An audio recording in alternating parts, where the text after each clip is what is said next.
My name is Calvin Johnson. I'm here at the Helsing Junction Sleepover, August 2011. And I'm Caitlin Moore. I'm the co-director and education coordinator of the Olympia Seed Exchange.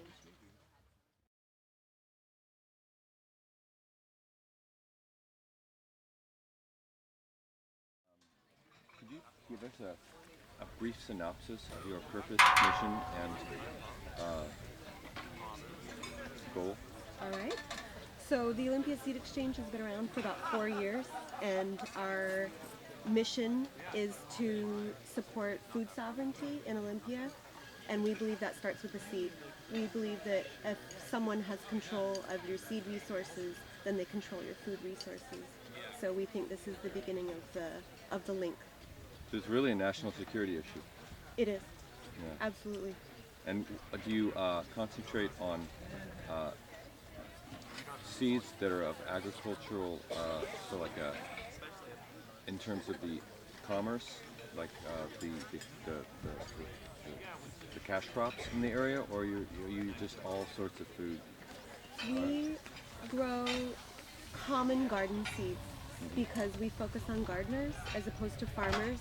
There's Okay. other really amazing organizations like the Organic Seed Alliance that work with farmers to promote on-farm breeding, plant breeding. And so we focus on gardeners because we think that they get neglected a lot. We believe in urban farming, and Yes. so we are working towards promoting urban farmers learning how to save their own seed. And so we work with seeds or with crops that are commonly grown in a garden as opposed to commodity crops. Yeah. Although we do have some commodity crops because people have donated those seeds to us. Yeah.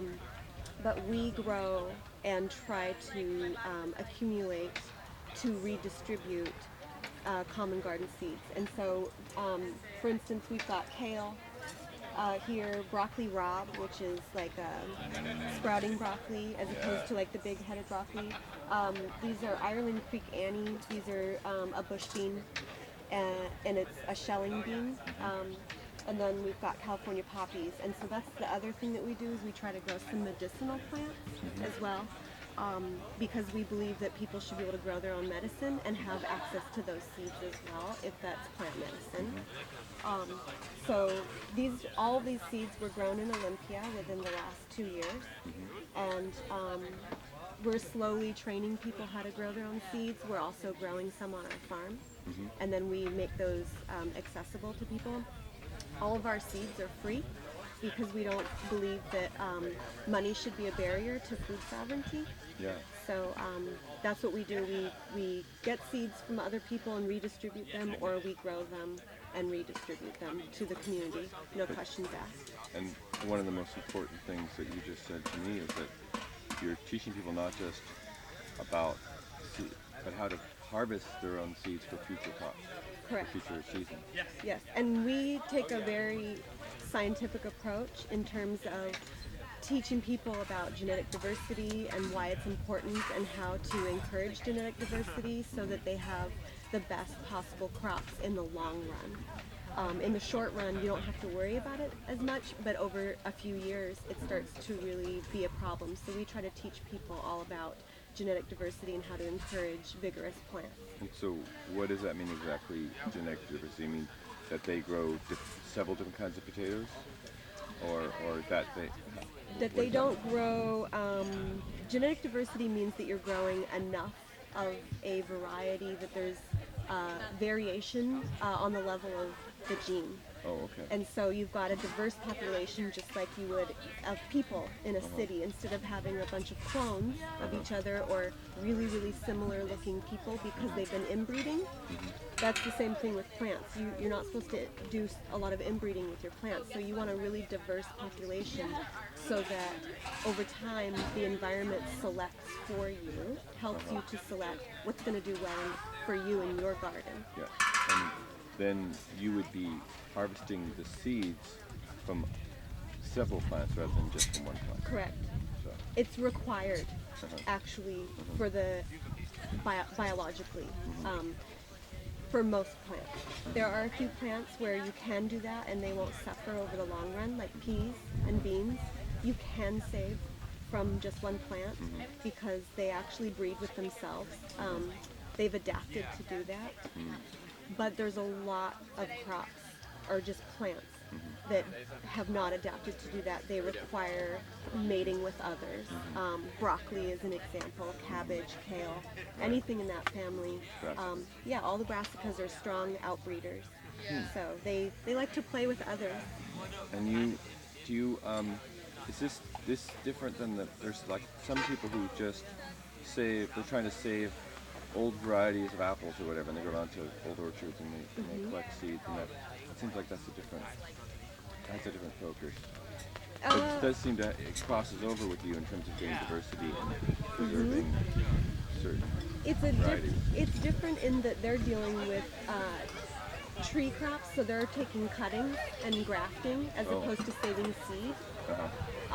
But we do encourage people to save from heirlooms because if backyard gardeners don't do it, there's not a lot of seed companies that are doing it, and we're losing varieties at a rapid rate.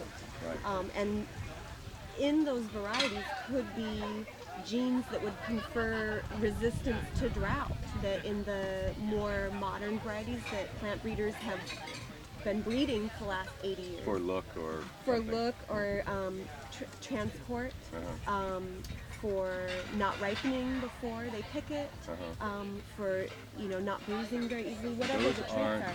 Those aren't that important to backyard gardening. Not necessarily. I mean, you might want, instead of, for instance, a bush bean that's a shelling bean that you would use for soup later.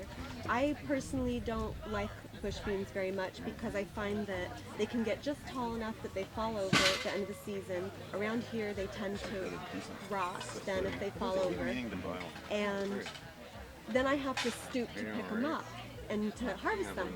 But if you're a farmer and you're using a machine, you want them to be short and easy to cut. So that's what they've been bred for. I would like a pole bean that is also a soup bean, a shelling bean. So that's what I would like to breed Now we're for. talking. Right? So I would like to breed for my own priorities, which is not what industry wants. And I like to teach just have people different priorities. I do have different priorities. Yeah. I want diversity.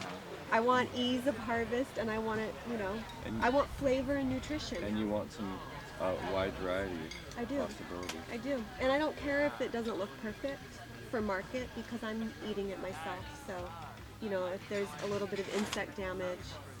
So you might be breeding for flavor rather than for the cosmetic. Absolutely. Yeah, absolutely. And I would teach other people to consider what their own priorities are and do their own selections in their own backyard for what they want, not Some what I people want. might want for them in their backyard, they might want just lots of different colors. Right. They might be breeding for different color beans. Exactly. You never know, and everybody else has to explore what they want. So true. Well, thank you so much for explaining the Olympia, what's it called again? Seed exchange. The Olympia Seed Exchange. Far out.